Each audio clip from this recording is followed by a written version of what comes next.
oak wood. Yeah. Oak and stainless steel aging. Different characters. The character of the aging inside the steel. This one is like a fruity style, fruity style. Like this.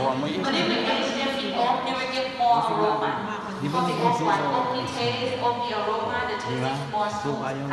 In this room, we control temperature around 15 to 18 degrees Celsius, 24 hours inside here.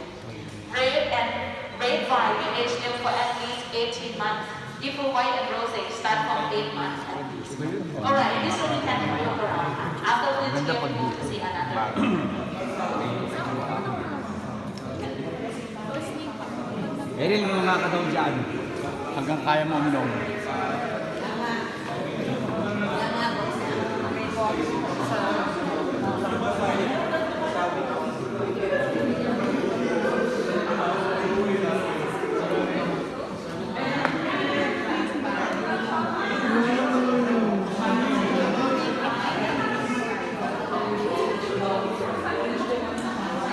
Angel, pwesto sa upa.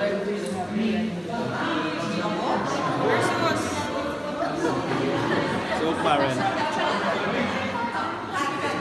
So parent.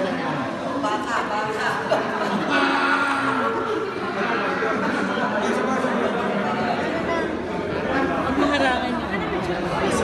May kasama ba pa?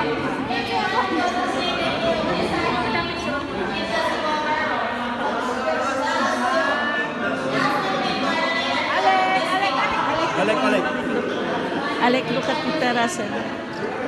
Thank you. Tatago ako. Tatago ako, sir. Dito muna ako 6 months. Ganyan.